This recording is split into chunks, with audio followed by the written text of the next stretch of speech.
नमस्कार दोस्तों, आप सभी विद्यार्थियों को इस परीक्षा कुल के YouTube चैनल पर हार्दिक स्वागत करता हूं। मैं अनूप रघुवंशी एक बार फिर आप सभी विद्यार्थियों का हृदय तल से स्वागत अभिनंदन करता हूं।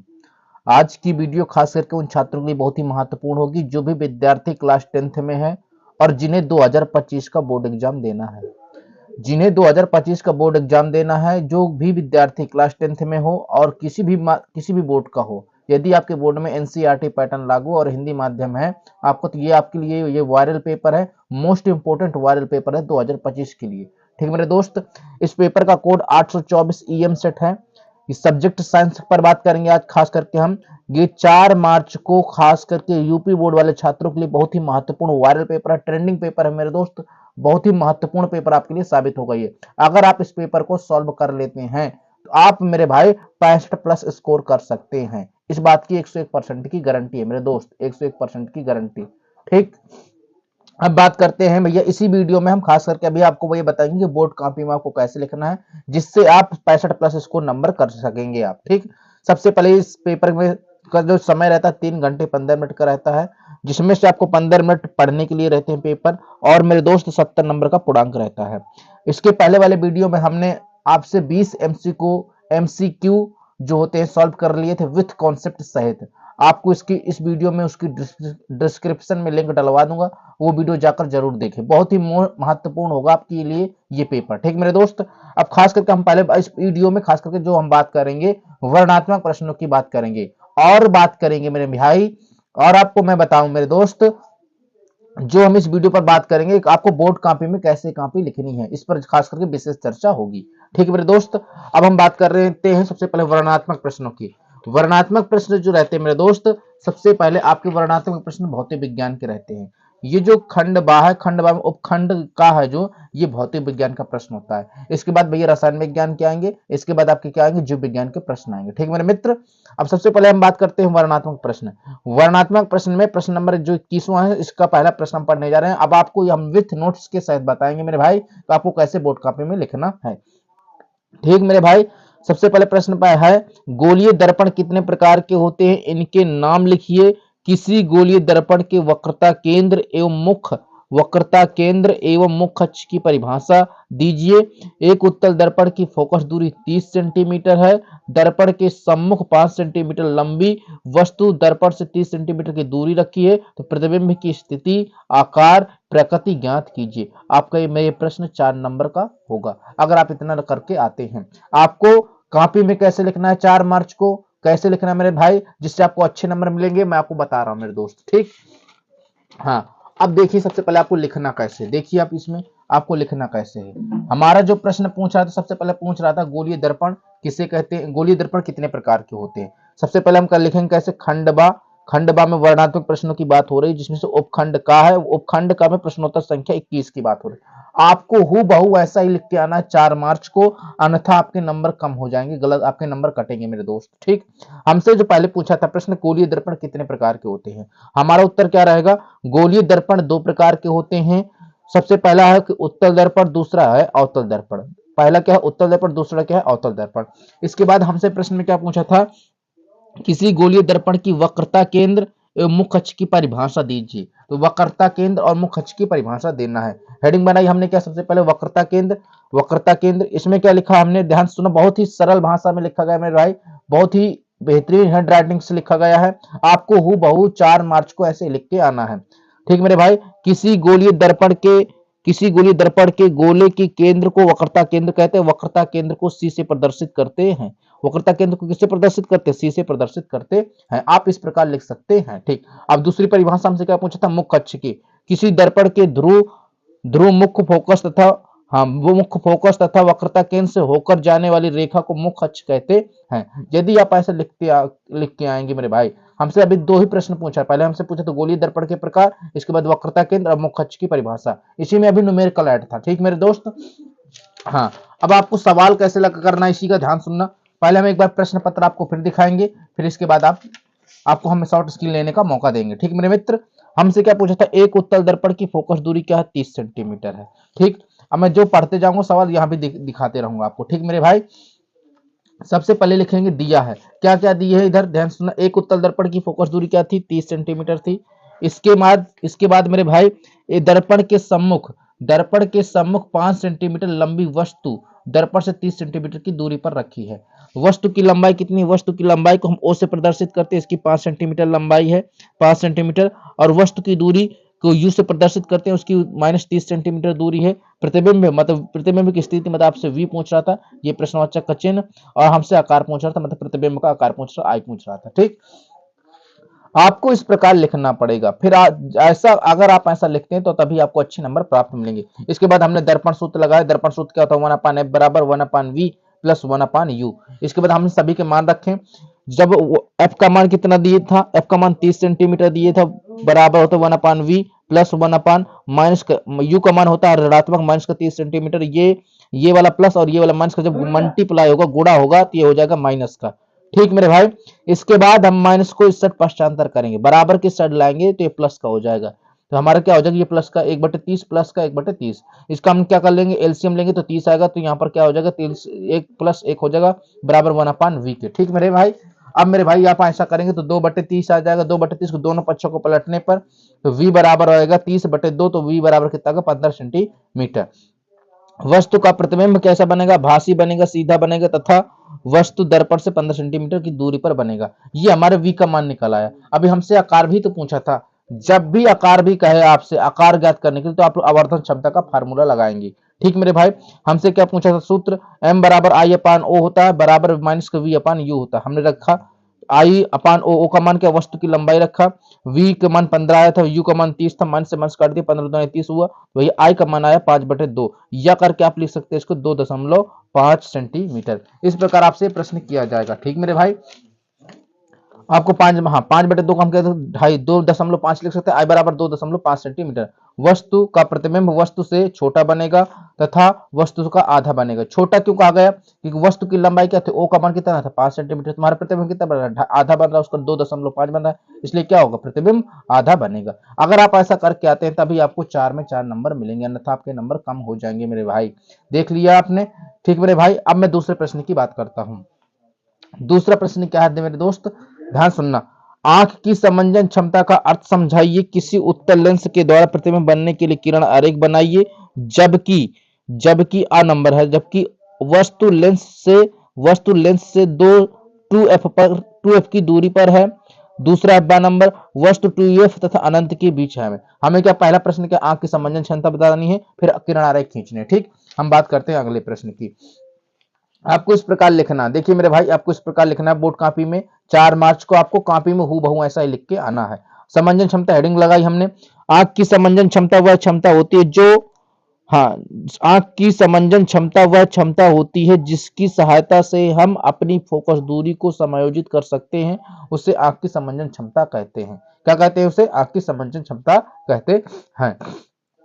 इसके बाद हमसे किरण आरेख पूछ रहा था। क्या पूछ रहा था? किरण आरेख मेरे भाई। क्या पूछ रहा था आपसे? किरण आरेख। पहला पॉइंट क्या था किरण आरेख में? पहला पॉइंट हमारा क्या था? देखो एक बार मैं आपको दिखा दूं। पहला पॉइंट क्या था किरण आरेख में? वस्तु जो है लेंस से 2f दूरी पर है। ठीक मेरे भाई, जब वस्तु लेंस से 2f दूरी पर है, रखी है, तब ये हमारे उत्तल लेंस से ही पूछा था ना, उत्तल लेंस। ये हमारा उत्तल लेंस का किरण आरेख है। लेंस से वस्तु कितनी दूरी पर है? 2f की दूरी पर। यहाँ पर हमने क्या रख दी? वस्तु का नाम AB। वस्तु से चलने वाली प्रकाश किरण यहाँ जाएगी, लेंस से अपवर्तन के बाद अपवर्तित होकर मुख्य फोकस मतलब द्वितीय मुख्य फोकस से होकर जाएगी। दूसरी प्रकाश में वक्रता केंद्र से होकर जाती है, ये सीधे निकल जाती है मेरे भाई। जहां पर एक दूसरे कटे हुए क्या होगा? वस्तु का प्रतिबिंब होगा। तो हमने ऐसे किरण आरेख बनाया, आपको भी ऐसा ही बना के आना है। तो वस्तु का प्रतिबिंब वास्तविक उल्टा एवं वस्तु के बराबर बनेगा। दूसरा प्रश्न क्या था हमसे?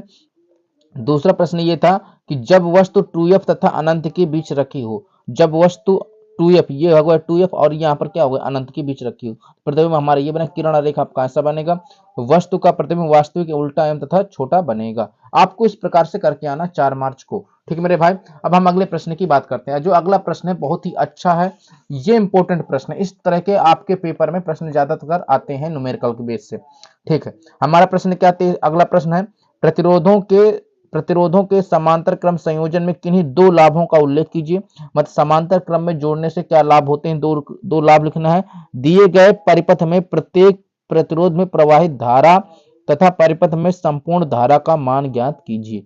ठीक, हमें ये जो दिए है ग्राफ में जो चित्र दिए है, इसका हमें ज्ञात क्या करना है? प्रत्येक प्रतिरोध में धारा ज्ञात करनी है और संपूर्ण धारा भी ज्ञात करनी है। सबसे पहले आपको देखो कैसे लिखना है कॉपी में 4 मार्च को, हम सबसे पहले वो दिखाएंगे। ठीक, सबसे पहले देखो हमने क्या दिखा, सबसे पहले आपको समांतर क्रम, हमारे उत्तर क्या है देखो, सबसे पहले आपको कॉपी में ऐसे लिखना है, कॉपी में ऐसे लिख दिया। ठीक, आपको प्रश्नोत्तर संख्या 23 डाल दिया, दिया है चित्र, ग्राफ बना दिए, समांतर क्रम संयोजन से लाभ। समांतर क्रम संयोजन में 2 लाभ पूछा था ना। हाँ, पहला पॉइंट, समांतर क्रम संयोजन से जुड़ा कोई अवयव यदि खराब हो जाता है तो शेष अवयव बच जाते हैं। उसका मतलब ये समांतर क्रम में जोड़ने पर यदि कोई युक्ति खराब हो जाती है तो शेष अवयव बच जाते हैं। दूसरा पॉइंट क्या है, समांतर क्रम संयोजन में विभव का मान समान होता है तो धारा का मान अलग अलग होता रहता है। ये दूसरा हमारा पास लाभ है। ठीक मेरे भाई, समांतर क्रम संयोजन में विभव का मान क्या होता है, समान होता है और धारा का मान अलग अलग होता रहता है। यदि आप इस प्रकार लिख के आते हैं 4 मार्च को, तो आपको मेरे भाई बहुत ही अच्छे नंबर मिलेंगे, आपको कम से कम 65 प्लस आप स्कोर कर सकते हैं। अब हमसे क्या पूछा था सवाल, मेन क्या था सवाल, सबसे पहले एक बार फिर से, प्रतिरोधों को समांतर क्रम जोड़ने पर किन्हीं 2 लाभों को उल्लेख कीजिए। ठीक हो गए मेरे भाई, कि दिए गए परिपथ में प्रत्येक प्रतिरोध में प्रवाहित धारा, हमें धारा ज्ञात करनी तथा परिपथ में संपूर्ण धारा। सबसे पहले ये 8 ओम है, ये 12 ओम है, ये 24 ओम है, तो ये कौन से क्रम में, समांतर क्रम में, तो इनको सबसे पहले समांतर क्रम में जोड़कर तुल्य प्रतिरोध निकाल लें। ये बोल्ट बैटरी दिए है, तो इससे हमारी संपूर्ण धारा निकल आएगी। ठीक, इसी प्रकार आपको लिख के आना। देखो अब कैसे हमने क्या किया 8 ओम, 12 ओम तथा 24 ओम को समांतर क्रम में जोड़ने पर तुल्य प्रतिरोध, समांतर क्रम का फार्मूला होता है 1/r बराबर 1/r1 plus 1/r2 plus 1/r3। तो 1/r बराबर 1/8 प्लस 1/12 1/24, इसका एलसीएम लिए 24 आया। 1/r बराबर 6/24, दोनों पक्षों को पलट दिया तो हमारे पास क्या आया, r बराबर 4 ओम। ये हमारा कुल प्रतिरोध है। क्या है ये, हमारे पास कुल प्रतिरोध है। अब इस हमारे पास ये कुल प्रतिरोध है, बोल्ट ने V का मान दिए 8, अब हम धारा निकाले, अतः परिपथ में प्रतिरोध कितना होगा, 4 ओम होगा। आपको इस प्रकार लिख के आना है। देखिए बेहतरीन यहाँ पर पीटीओ भी लिखा है, आपको हूबहू ऐसे लिख के आना मेरे मित्र। ठीक, अब आगे बात करते हैं, हमारे पास क्या निकला, कुल प्रतिरोध निकला था। अब हम क्या क्या ज्ञात करेंगे, अब हम धारा, संपूर्ण धारा ज्ञात करेंगे। तो परिपथ में प्रवाहित संपूर्ण धारा ओम के नियम के अनुसार, ओम का नियम क्या कहता है, V बराबर I इंटू आर होता है। तो I का मान निकालना V/R, V का मान कितना था 8, R का मान कितना टोटल निकला था 4, 4 से 8 को काटा तो 2 निकला, 2 एम्पियर, I बराबर 2 एम्पियर, ये हमारी संपूर्ण धारा हो गई। तो हम ऐसे लिखेंगे, अतः परिपथ में प्रवाहित संपूर्ण धारा 2 एम्पियर होगी, ये 2 एम्पियर है। ठीक, अब हमसे प्रत्येक प्रतिरोध का पूछा था, मतलब प्रत्येक प्रतिरोध का पूछा था हमसे, क्या 8 ओम में धारा कितनी है और 12 ओम में धारा कितनी है, 24 ओम में धारा कितनी है। ठीक मेरे भाई, तो आपसे प्रत्येक प्रतिरोध में पूछा था। अब अलग अलग धारा ज्ञात करेंगे। तो 8 ओम में प्रवाहित धारा, तो V बराबर I इंटू आर होता है। तो I1, हमें 8 ओम में हमने मान ली धारा I1 थी ना उसमें, I1। ठीक, तो V/R, तो V का मान कितना था 8, R का मान कितना है 8, 8 से 8 कटा तो I1 का मान कितना होगा, 1 एम्पियर हो गया। ठीक, इस प्रकार आपको करना पड़ेगा। ठीक मेरे भाई, अब हम अगला आगे बात करते हैं। इसी प्रकार हाँ, हमने क्या लिखा, अतः 8 ओम में प्रवाहित धारा मान 1 एम्पियर है। अब 12 ओम में प्रवाहित धारा, इसी प्रकार दूसरा पॉइंट 12 ओम था उसमें, V बराबर इसी प्रकार ओम का नियम लगाएंगे हम।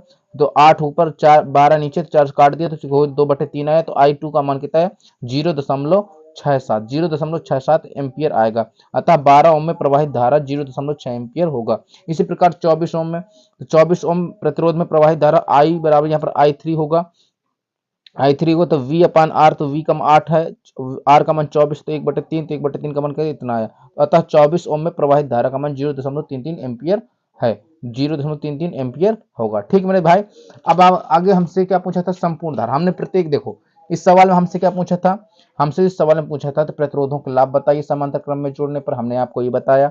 इसके बाद हमसे पूछा था कि कुल धारा बताइए, संपूर्ण धारा 2 एम्पियर निकली।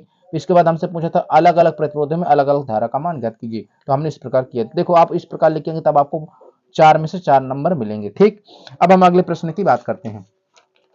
जो हमारा अगला जो प्रश्न था मेरे भाई, अगला जो प्रश्न था हमारा घरेलू विद्युत परिपथ था। क्या था, घरेलू विद्युत परिपथ। आपको घरेलू विद्युत परिपथ जो प्रश्न आया था ये द्विघुत्रीय प्रश्न था। आपको 6 नंबर कैसे मिलेंगे, बोर्ड कॉपी में आपको कैसे लिखना पड़ेगा हम आपको बताएंगे। ठीक मेरे भाई, सबसे पहले हमने प्रश्नोत्तर संख्या 24 डाली। इसके बाद ये देखो एक बार हम आपको दिखा दें, ये देखो ये हेडिंग इस प्रकार बनी है मेरे भाई। सबसे पहले हम बात करते हैं घरेलू विद्युत क्या है। विद्युत को हमारे घरों तक खंभों या केबल की सहायता से पहुंचाया जाता है, जिसमें एक तार धनात्मक विद्युतमय तार होता है, जिसमें लाल रंग का आवरण चढ़ा होता है, तथा एक तार उदासीन तार होता है, जिसमें काले रंग का आवरण चढ़ा होता है। इन दोनों तारों के मध्य 220 वोल्ट का विभवांतर कार्य करता है। उससे क्या, हम ये तो लिख दिया विद्युत, मतलब उसकी घरेलू विद्युत परिपथ के बारे में थोड़ा सा जानकारी दे दी बच्चे ने। ठीक, अब हम आप बात करते हैं आपको डायग्राम कैसे बनाना। खास करके मेरे भाई डायग्राम पर विशेष ध्यान दे घरेलू विद्युत परिपथ में। ठीक है, देखिए यहाँ पर एक, हाँ यहाँ आपको दिख रहा होगा, यहाँ पर भू संपर्क तार है, यहाँ पर क्या भू संपर्क तार, यहाँ पर धनात्मक तार, यहाँ पर उदासीन तार। ये क्या होता है, विद्युत फ्यूज। ये क्या, विभव मापी होता है, मतलब कितनी धारा जा रही है। ये वितरण बॉक्स होता है, यहीं सब लोग कनेक्शन लेते हैं। और ये क्या है, ये घरेलू युक्तियां, इलेक्ट्रॉनिक युक्तियां, जहां पर हम लोग अपने घरों में जो इस्तेमाल करेंगे। ठीक मेरे भाई, इस प्रकार से घरेलू विद्युत परिपथ का उपकरण तैयार किया गया है। आपको भी ऐसा बनाकर आना पड़ेगा, तभी आपके अच्छे मार्क्स आएंगे, अन्यथा नहीं। ठीक मेरे भाई, अब लिखना क्या है, देखिए लिखना कैसे है। भू संपर्क, हेडिंग डाली भू संपर्क तार। भू संपर्क तार घरों के बाहर जमीन के अंदर लगाया जाता है, जिस पर हरे रंग का आवरण चढ़ा होता है। भू संपर्क तार उपकरणों की सुरक्षा के लिए लगाया जाता है, जिससे उपयोग करने वाले व्यक्तियों को सुरक्षा के लिए लगाया जाता है। ठीक, आगे यह क्या हेडिंग, विद्युत फ्यूज। फ्यूज तार हमारे घरों में प्रयोग किए जाने वाले उपकरणों की सुरक्षा के लिए लगाया जाता है। जबकि अतिभारण या लघुपतन होता है तो फ्यूज टूटकर गिर जाता है। इस प्रकार विद्युत फ्यूज, हेडिंग डाल दी, इस प्रकार आपको लिखना पड़ेगा। ठीक, आगे हम बात करते हैं अतिभारण। अतिभारण इसी प्रकार देखो, अतिभारण, अतिभारण हेडिंग है, जब किसी विद्युत, हाँ जब किसी विद्युत धारा अचानक तेजी से बढ़ जाती है तो इस स्थिति में अतिभारण होता है। अतिभारण का मतलब टूट जाना। जब फ्यूज तार टूट जाता है तो उसे क्या कहते हैं, अतिभारण कहते हैं। लघुपतन, अतिभारण की स्थिति ज्यादा होने पर लघुपतन होता है। इसके बाद वितरण बॉक्स था। वितरण बॉक्स का कार्य मेन लाइनों के आवश्यकता के अनुसार ब्रांच लाइनों में बदलना होता है। इस प्रकार आप हेडिंग करके आएंगे किसकी, घरेलू विद्युत परिपथ की। एक बार आपको फिर से मैं दिखा दूं, शॉर्ट स्क्रीन लेने का मौका दे दूंगा। आप शॉर्ट स्क्रीन ले सकते हैं। इस प्रकार यदि आप लिखते हैं तो आप बहुत अच्छे नंबर प्राप्त करेंगे। देखिए हमने इसमें कितने, 6 में 6 नंबर मिले विद्यार्थी को। 6 नंबर का प्रश्न था, 6 में 6 नंबर आपको मिले हैं। देख मेरे भाई, इस प्रकार आपको लिख के आना 4 मार्च को, तभी आपको नंबर। ये इतना ज्यादा इंपॉर्टेंट प्रश्न है 2024 में ये सातों के सातों सेट में ये आया था, घरेलू विद्युत परिपथ। तो मोस्ट इंपोर्टेंट 2025 के विद्यार्थियों के लिए कम से कम 4 से 5 सेट में इस बार फिर देखने को मिलेगा मेरे भाई। इस खास करके हमें आज इस वीडियो में हमने क्या कर दिया, इस वीडियो में हमने भौतिक विज्ञान में आपको 4 मार्च की कैसे कॉपी लिखनी है और आपको लिखना कैसे, प्रश्नों को करना होता है, ये बात कर ली। अब इसके आगे वाले में हम उपखंड खा की बात करेंगे। उपखंड खा में क्या है, उपखंड खा में रसायन विज्ञान के प्रश्न होंगे, उसमें आगे वाली वीडियो में हम बात करेंगे। अगर आपको वीडियो अच्छा लगा हो तो वीडियो को लाइक कर देना, चैनल को सब्सक्राइब कर देना, बेल आइकन अवश्य प्रेस कर देना। ये बहुत ही वायरल पेपर है। इसकी अगर आप पीडीएफ लेना चाहते हो तो कमेंट करके जरूर बताएं, तो आपको मैं वहां तक भेज दूंगा। ठीक मेरे भाई, अब वीडियो अच्छा लगा तो वीडियो को लाइक अवश्य कर देना। जय हिंद मेरे दोस्तों। ठीक।